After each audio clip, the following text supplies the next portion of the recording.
Swashbucklers, you're listening to Under the Crossbones. My name is Phil Johnson. I'm your host for the show each and every week. Thanks for tuning in. This is episode Big 150. Yeah, 150. That feels like something, doesn't it? Yeah. Fun fact about the number 150, there is a thing called a professor's cube, which is a larger version of a Rubik's Cube. But this one is 5 by 5 by 5 and therefore has 150 colored squares on it. And I would guess is tougher to solve. You know, I always watch the guys who like speed solve the Rubik's Cube. They just, and they, boom, they got it. And I always go, oh, that would be cool to do. And I think about actually learning how to do it because it's patterns mostly, you know.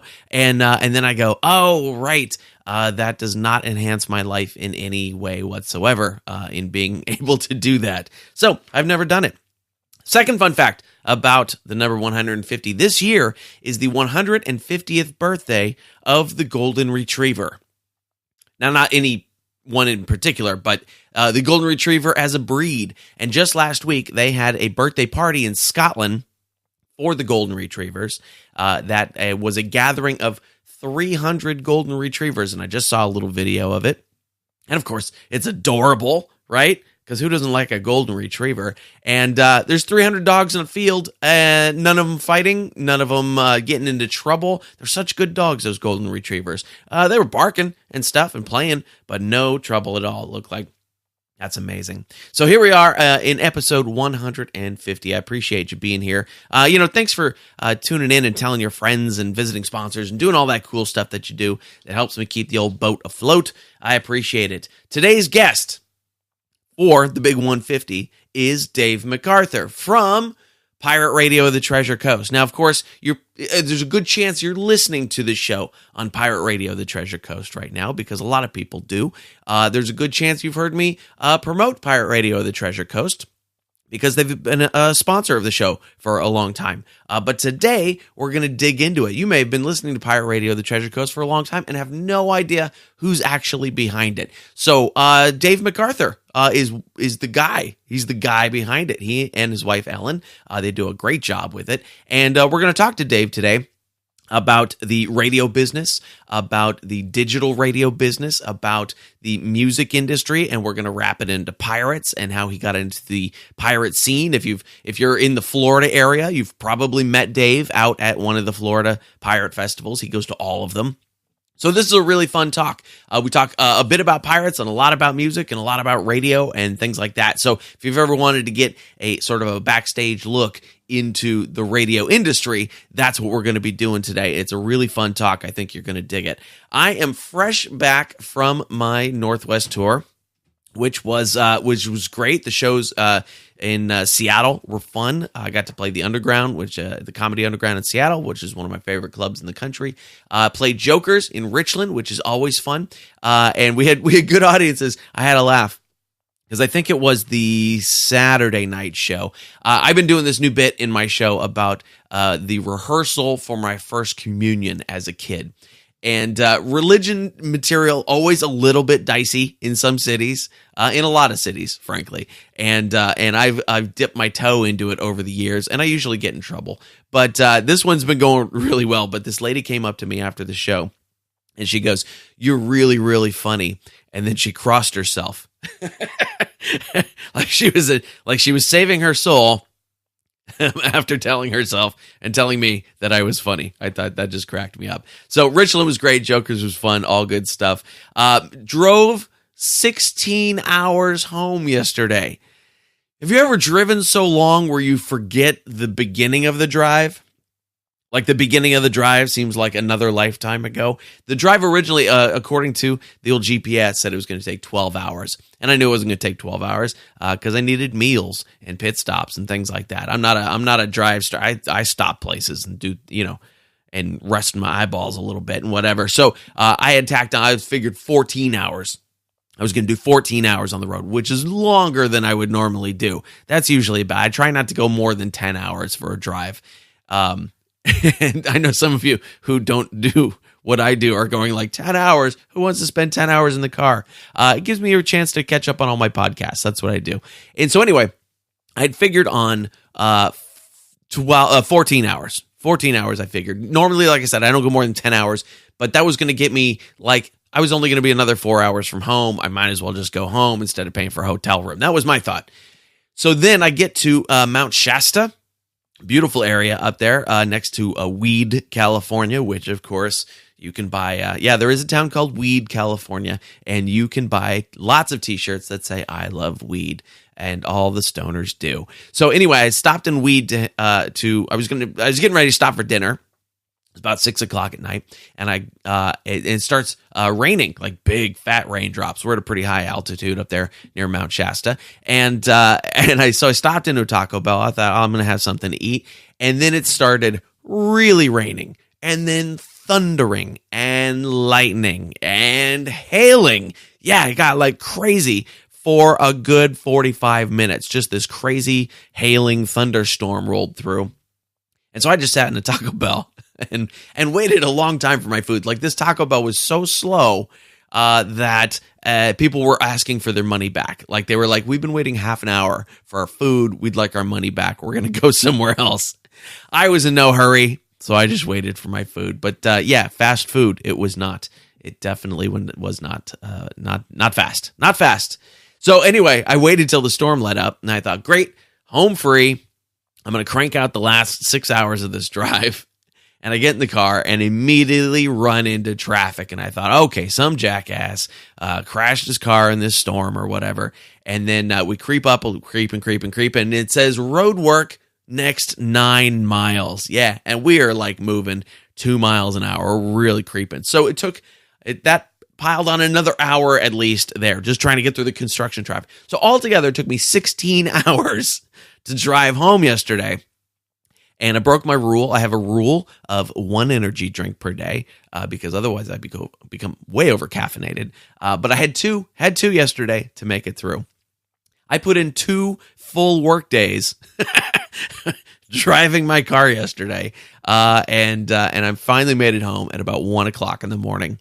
And I crawled into bed and slept for a few hours, and then got up, made my girlfriend breakfast. Yeah, because that's the way I do. Made her little breakfast protein shake for her this morning. So that was exciting. Oof. But hey, there are gigs coming up though this week. I don't get any time off. No, of course not. This Wednesday, July the 25th, I'll be at the Uptown in Oakland, California. July 28th, that's Saturday, I'll be at Comedy Lanes in Ukiah, California, working with Sammy Obeid on that one. That'll be a fun show. Sammy Obeid and Irene, too. 2 of the best.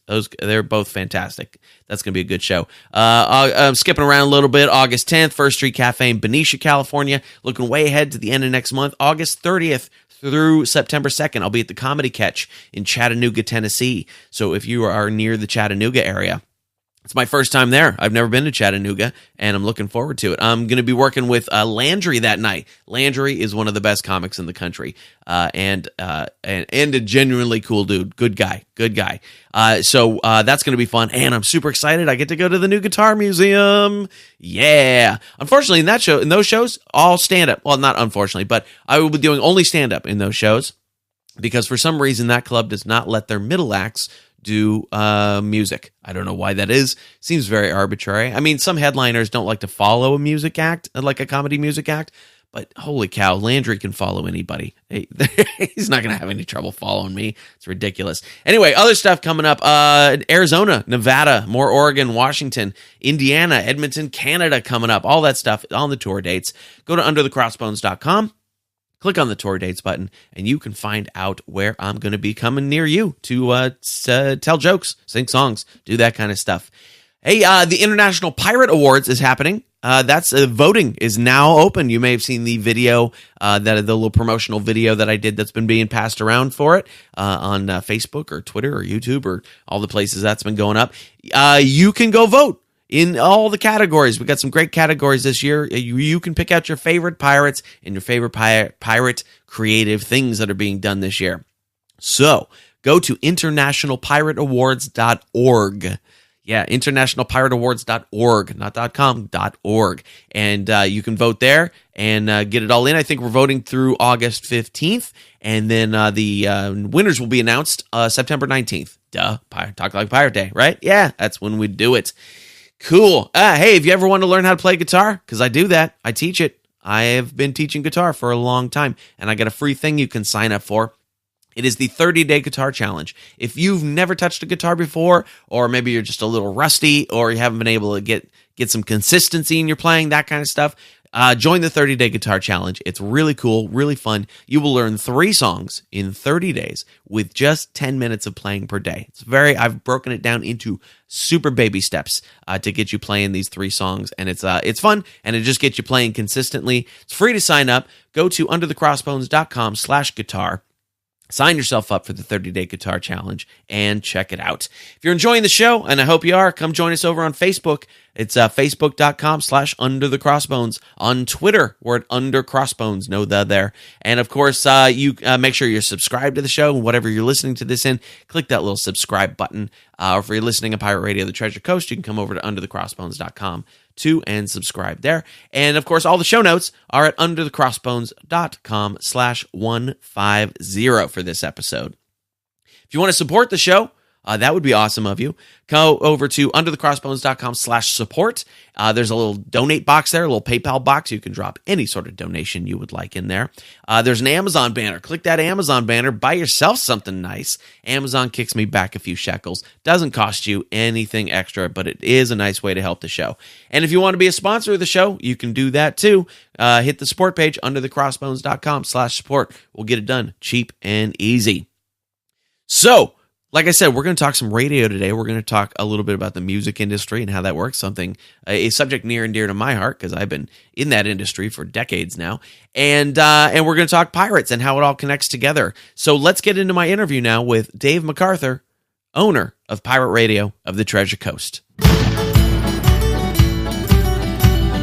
So we're going super meta today because a whole bunch of people are listening on Pirate Radio of the Treasure Coast, and now we're going to talk about Pirate Radio of the Treasure Coast with the guy behind Pirate Radio of the Treasure Coast, Dave MacArthur. So, Dave, tell us, for the people who are listening to the podcast version of this and not your station, tell us a little bit about what Pirate Radio of the Treasure Coast is. Well, Pirate Radio of the Treasure Coast, what we did, we started the station about 12 years ago on FM. On the Treasure Coast. And we found out at that time, Pandora was just releasing and all that. So we figured, let's go digital and see what happens. So we went digital and we found out we got more listeners on the digital versions instead of going on FM. So we got rid of the FM. We sold that off. Were you on like a regular, like a 92.3 kind of FM station? 105.3. Oh, okay. Oh, here, that's Live 105 is our station here in San Francisco. Yeah, it used to be all rock at that time. Okay. And, it was originally, the station was starting out just to play rock, but then we started getting to promote new artists because nobody wants to play new music. Yeah. We went back to the days of college radio, Okay, and really curating the selection of music that's being played. Correct. What we do, we play everything. Some people say, wow, you guys play a lot of music. Well, our playlist is about 12 to 20,000 songs. Wow. Most radio stations these days only play about 200 songs a month. Sure, if that. Yeah, that's traditional radio and FM. And we play anything from the 40s, on the top 40s, rock, pop, disco, R&B, oldies, and all the new music. Nice, that's very cool. When you were doing the FM station, was that also connected to Pirates of the Treasure Coast, or did that happen when you switched to digital? It used to be Pirate Radio 105.3 in Melbourne. Okay. So let's go back a little bit. How did you get connected with Pirates of the Treasure Coast? Who is Pirates of the Treasure Coast, and how does that all circle back into radio? Pirates of the Treasure Coast is a local event coordinator, which does all the pirate events from Cocoa Beach all the way down to about the Keys. Okay.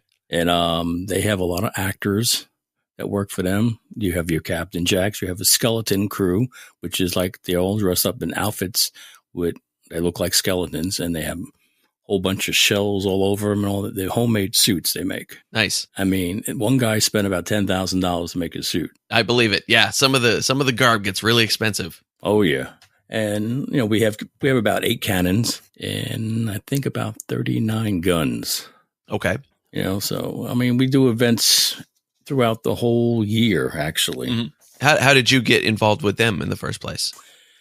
Well, we like going to the pirate events to promote the pirate radio station. Yeah, we did that. And then we got closer and closer, but then we became partners with them because they needed help to get the word out for the pirate events. And we'd advertise all the pirate events throughout the whole global world. If you have one in Germany, London, they get in touch with us and we'll broadcast it for them free. Nice. That's really great. Now, how did you come across the pirate name, pirate theme for your original station before you connected with them? Were you a piratey type of guy, or did you just kind of like the iconography about it? No, I like the pirates. And also, I used to work with another pirate station up north in New York. So that's where I kept it from that. Okay. That was back in the 1980s. And then I also know Scott Shannon. I don't know if you know him. No, I don't. He's a DJ from up north, and he went to LA and he started a pirate radio station out there too. Okay. And now he just started a new station on iHeart, which is True Oldies Channel. Oh, okay. Interesting. That's always good stuff. How far back do you go into radio? When did you get started? How did you get started? About 1980. Okay. I started out on a station in New York, PIX, and then from there I went to Long Island, which was a total off-the-wall rock station. Anything that was new that came out, we played it, and then about 6 months later, you heard it on the traditional radio. Ah, nice. What did you start out as an on-air personality or as a producer? As a DJ. Oh, okay. What was because that usually has some sort of, I don't know about then. Now it's sort of like you go to college for that, and then you get a job as a doing drudge work at a station, and you finally work your way up to on air. What was your process in getting there? Was it easier then to jump into that, or no? It's a little funny story. I was working when I was still in school at the morgue. Okay. And one of the guys that worked for a radio station came in. He says, "Why don't you go on radio? You got a good voice, Uh-huh. I said, "Yeah, I'd like to go." He says, "Come on down. I'll get you a job." That's how I started. Luck. Really? Yep. That's amazing. The only job I've ever gotten that way was a job painting a department store. So yours is way better. Yeah. Get out of the morgue, that's for sure. Yeah, certainly. Yeah, absolutely. And so you start there as on-air personality on radio, and how does that become something that you go, I want to do this as a career, rather than what locked you into it? What did you like about it? I like playing the new music that nobody else wanted to play. Help supporting new artists. A lot of traditional radio got away from that back in the 90s. Yeah. So I got away from radio for a while, about 10 years or so. I went to government, worked for government for a while. Doing what? Can't really say. Okay. One of those jobs. All right. That's cool. One of those secret jobs. Yeah. And then I went back to radio. Yeah. What drew you back into radio after that? Was it just because it's something you knew how to do, or? Yeah, something they knew how to do it. And I figured we needed a good station down here in South Florida. So that's why we started it. Me and two other guys, we started it, Yeah. And then we went digital. And good thing we went digital, because everybody's going digital now. Right. And what kind of, what was that process like, going from terrestrial to digital and having to find your way in? Because you got into that part of it fairly early, from what I know. Yeah, we got in pretty early. We got in just like I said when Pandora was just starting, and it was pretty hard at the beginning because nobody wanted to listen to radio, on the computer all the time. What do I do when I go on the road? But now it's easy since we got all these smart apps on the smartphones and all that. Right. And digital media now, like on Roku and all that, helps us out a lot. We just keep changing the music around, and we also do like new music on Saturday night. We do a pirate radio. We call it pirate radio music treasure hunt. Okay, we hunt for the best new artists. And where do you find that music? I know you've played a little bit of my stuff in the last couple of years, but where do you generally find that music? Yeah. Actually, you won 2 years ago, I think. Oh, I think I did. Yeah, yeah. That was nice. Yeah, matey. Usually we get music from a company we are associated with, which is Music Submit, where new artists will submit their music to them, and it goes out to about 3,000 to 4,000 radio stations. Sure, yeah, that's a really good service. Yes, that's a good one. We like that one. And a lot of record companies send us music too. Like today, I got 300 songs to go over. I believe it. Yeah. That's the thing, is that there's so much music coming out now that it's really hard to just keep up with it all. Even if you like a narrow niche, it's really hard to keep up with what's happening in that niche. And I know my tastes are all over the place, so it's nearly impossible. Right. I think the thing with radio like yours is that there's a curation element to it, where people can learn to trust the taste of the people running the station or the playlist or whatever it is. Right. Especially like yours, where it's really varied. It's not just going to be, it's death metal all the time and or whatever it is. Correct. There's a lot of different stuff happening. So I think the curation is an important part of it. It reminds me of the old days. I'm going to go back now. When you used to go around, driving around in the car, listen to a music, and the music would end, a commercial come on, you used to click that button, go to the next station, and then you listen to country, or you listen to pop, or you listen to heavy metal. Right. That's how one moment you'll hear something, well, I haven't heard that song in years, and then all of a sudden you have a new song. Mm-hmm. So, yeah. I mean, we're doing pretty good with it, because I think the highest rating we got so far is 145 million. Wow, that's crazy. That's a lot of people. It's a lot of servers. Yeah, I'll bet. Yeah. And I can tell you, as an artist, as a music artist who has, spent years working on trying to get new music out, how impossible a task it is. And we did the thing back in the day where we hired a radio promo guy that we spent $10,000 with, and he got our single on, 50 stations or something like that we mm-hmm. weren't able to tour behind at the time because we'd lost our drummer and all sorts of stuff just happened that thwarted it. But I spent years paying off just the radio promotion for that single. It was ridiculous. So, and they were all, third and fourth tier markets and all that kind of stuff. It was a bad mistake to make at the time, but we didn't know any better.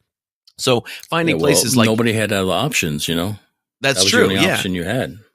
Yeah. And with internet radio now, I can go find stations like yours and other stations that specialize in the stuff that I do. And I can go, here's a new track, and they go, great, we're going to spin it next week. That's right. And so that is really, democratized things a lot. It's still impossible to get on terrestrial radio though. You're not going to get there. Yeah. It's very hard unless you have somebody that's lobbying with one of the big boys, Right. Which one of the big boys tried to buy us out about 8 years ago. Oh, really? Yeah. And you just, was it not enough money, or did you just want to keep it to yourself? We made a deal with them. We said, we will like to go on one of your traditional radio stations with our show once a week. Uh-huh. And we would give you what you want. And they refused to do that. And they said, no, we'll go elsewhere. Huh. That was it. That was the negotiation we did. That was it. There was a lot of old timers running the radio station, Right. Yeah. I think that's still the case. And they figure you jump. Yeah, it's still the case. And that's why some of them are going broke right now, Right. So not only the music side of it that you guys are doing a great job with, and you're playing a lot of new stuff. And you got a Grammy this year for doing just that sort of thing. Tell us about that a little bit. Yeah. Yeah, we got a Grammy for the best source for new music for new artists, we were shocked to get that one this year. We were nominated last year for it, but we didn't get it. Some station down in Texas got it for country music. That's really great. Until you told me about it, I wasn't even aware that was a category. But I'm glad that Naris is paying attention to stuff like that.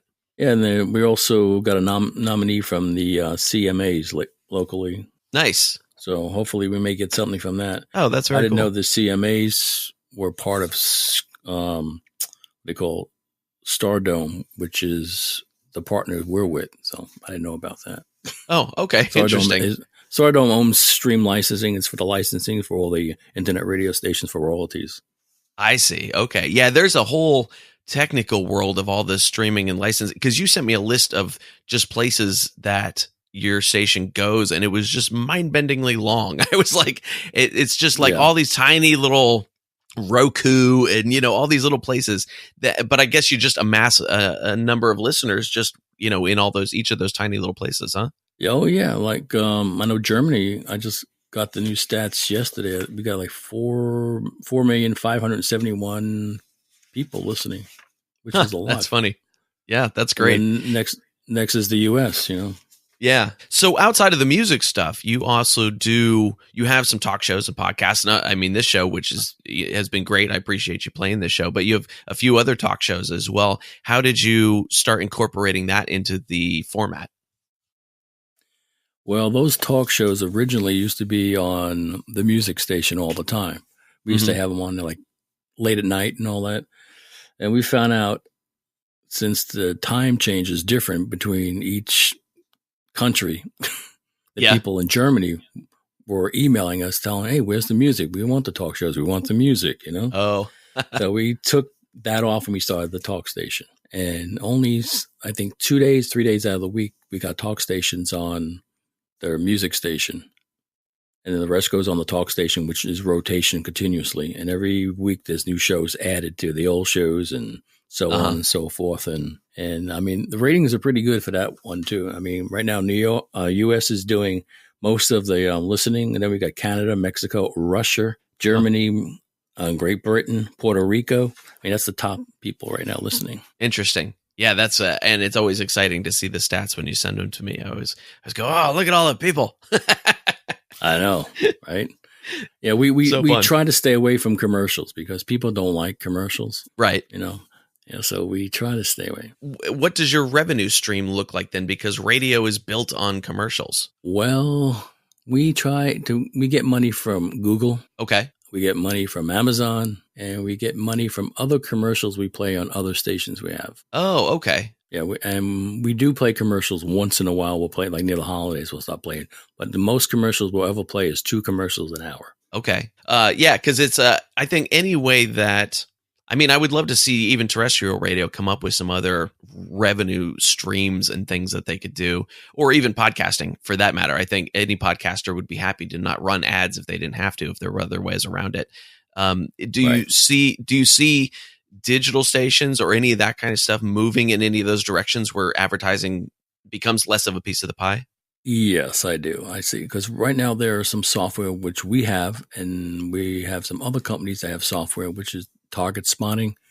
It knows exactly who's listening, what county, what state, what country, you know. Okay. And so when you play a commercial, you can play commercials for the whole world now. Yeah. So instead of just playing one commercial, everybody gets it. You can play one for New York, one for California, one for Germany. Mm-hmm. And that way you get more revenue on that, 30-second spot. Ah. And that's what they're all looking at right now, and also having all the streaming on the apps, the commercials below are on there. And usually you get like 10 to 25 cents every time they stream. And if somebody clicks on it, you get $1. Oh, wow. Okay. It's funny because in the apps with the banners and things like that, I don't think I've ever purposely clicked on one of those banners. I've accidentally clicked on one of those banners. Right. But I've always wondered how much they're actually worth, Yeah, they're pretty good. It depends on how many listens you got. If you have a lot of listens, like same thing like YouTube, same thing. Yeah. You get millions of people, you're getting a lot of money. Yeah. And YouTube just announced that they're going to start doing internet radio too. They're going to start broadcasting internet radio. Yeah. Oh, I hadn't heard that. I know that Google Play is changing over their whole streaming music system thing, which was supposed to happen a couple weeks ago, and I'm in it and nobody's said anything to me yet. So I don't know what they're doing, but YouTube, they always seem to be experimenting with different types of models over there.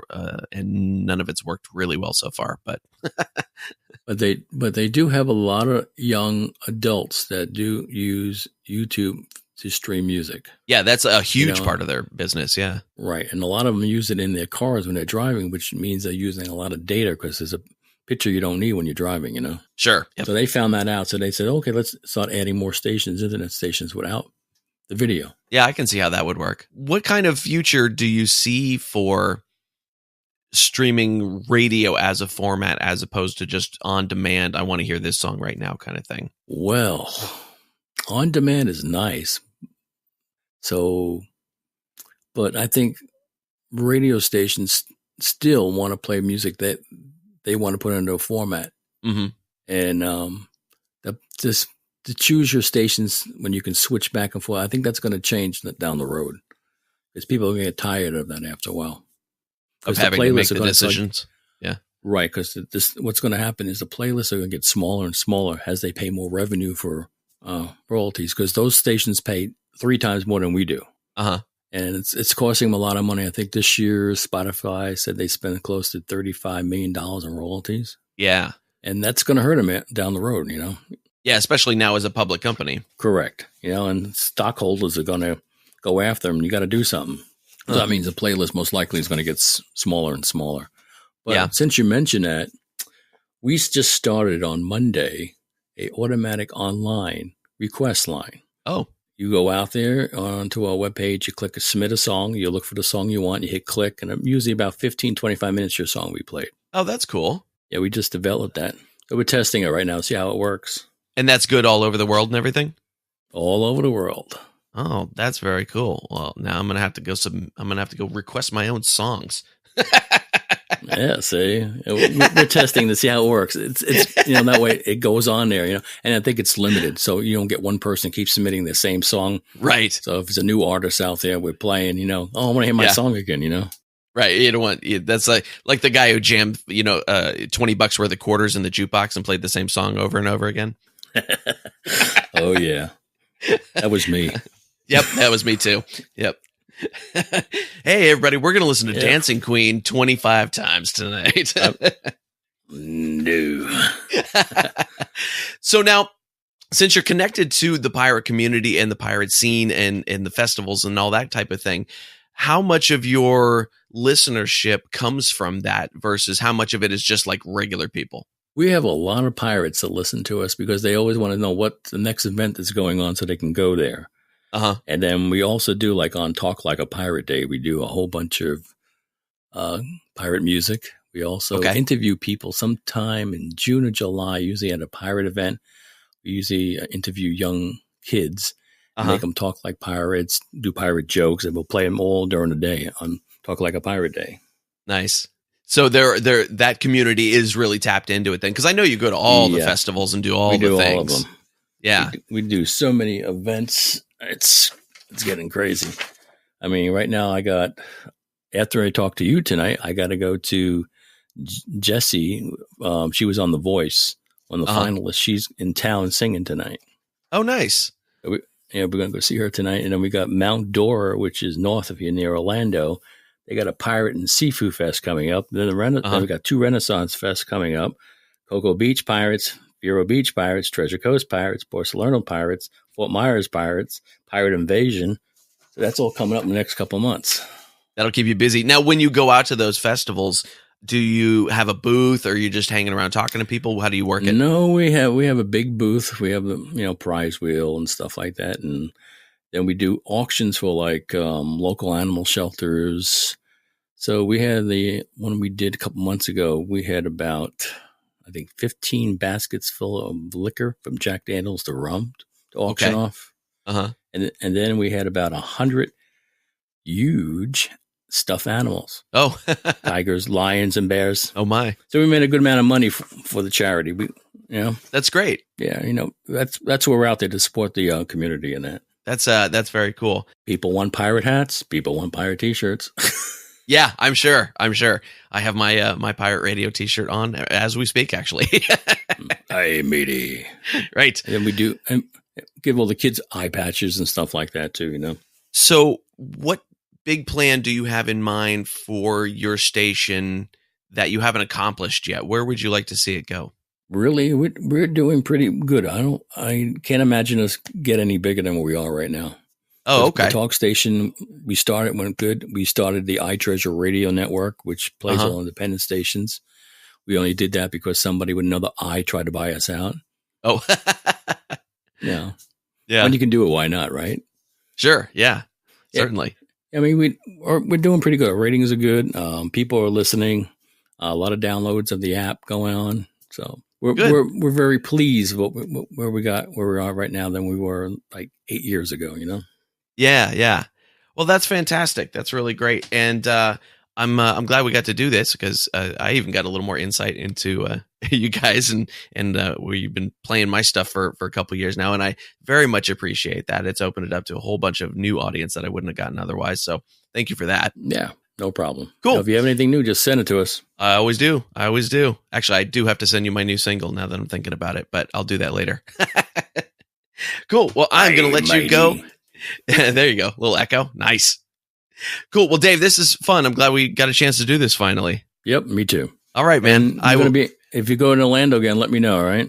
Definitely will. I'm trying to book some stuff down there now. All right. Cool. I'll talk to you soon. Bye-bye. And there it is, friends. That is my interview with Dave MacArthur of Pirate Radio of the Treasure Coast. And, of course, you can listen to everything they got going on. Go to pirateradiooftheTreasureCoast.com. That's the music station. Or pirateradiotc.com. That's the talk station. And, of course, you can listen to Under the Crossbones on both those stations, as well as loads of good music. I really appreciate that they support new music, so much so that they got a Grammy for it. That's pretty awesome, right? Because there is no greater artistic struggle in the music industry than just getting the songs out there in front of people. You would think it is easier now because we don't have to rely on radio all by itself because we've got digital distribution through Spotify and Pandora and all that kind of stuff. But to specifically get your song featured in front of an audience that wants to hear it, man, that is always a struggle. It always is. Speaking of which, hey, you know what? I do a little bit of this too. I have a playlist on Spotify called Phil's 7-Layer Audio Dip that comes out every Monday, and I switch up the songs every Monday. It's 7 tracks that I think are worth your time. Most people seem to think that I have pretty good taste in music. Sometimes I do. Some of the stuff I know you're not going to like that I listen to, that's not going on that playlist. But things that are 7 new tracks every week that I think are worth your ear time, and that is Phil's 7-Layer Audio Dip. Comes out every Monday. I'm going to link it in the show notes so that you can check it out. And if you're a Spotify person, you click that little follow button. You can get all the new songs I put out every week. And it's not just my stuff, of course. It's stuff I like and listen to and things like that. So I'll put that in the show notes too. So what'd you learn in this one? There's probably a lot of stuff unfamiliar in this one. So what'd you learn? What'd you like? All that kind of stuff. Come join us over on Facebook, facebook.com/underthecrossbones, and let me know. Or even on Twitter, Under Crossbones. You can shoot me a little tweet on there and tell me what you learned, what you liked, all that kind of stuff. We're sponsored today by TeePublic. Yeah, you want some pirate t-shirts? Of course you do. Who doesn't want a pirate t-shirt? And I have hand curated over 100 really cool pirate shirts for you. Funny ones, sexy ones, scary ones. They're all there. And you can go check those out at underthecrossbones.com/shirt. And what TeePublic does is they partner up with t-shirt artists. They sell the shirts. They give a nice chunk of the money to the artists. They give a little chunk to me when you buy a t-shirt. And that's how the business works. So go check that out at underthecrossbones.com/shirt and see all the cool pirate shirts that I have picked out for you. Got a free ebook for you, too. It's Alexander Exquemelin's Pirates of Panama or Buccaneers of America, whichever title you prefer, because it's out there under both. This was originally published in 1678. Yeah, right there. Golden Age of Pirating. It's right in there. Alexander Exquemelin. You'd think I'd be used to that name by now. Alexander Exquemelin was a doctor who ended up on pirate ships, wrote his first-hand accounts, and published them. So this is really cool first-hand Golden Age pirate stuff. And you can get a free ebook version of that on underthecrossbones.com. Click the free ebook link and you can get it right there. Or if you're out and about and all you have is your phone, you can text the word pirate and your email address to 94253. Just text the word pirate and your email address to 94253. And that is our show for today. Thank you once again for tuning in. I always appreciate it. If you want to find out more about Dave MacArthur's biz over there, the Pirate Radio of the Treasure Coast, go to pirateradiooftheTreasureCoast.com. That's the music station. Or pirateradiotc.com and listen to all the great talk shows that they have over there, including this one. Yeah. We got some cool stuff coming up next week. Bob Bledsoe, a.k.a. Manus O'Toole. If you've been hovering around the West Coast pirate festivals, you may have seen Manus O'Toole and his Imperial Tibetan Yak. So Bob Bledsoe is going to be on the show next week. And that is the only one I have in the can at the moment, but I do have a couple lined up for this week, including somebody that has been very much requested and extremely elusive and hard to get over the last 3 years now we've been doing this show, been trying to get this guy. All right, so that's coming up in just a couple of weeks because I do have him on the calendar to interview this week. All right, so lots of cool stuff coming up. Again, go to underthecrossbones.com/150 for all the show notes for this episode. I'll see you next week.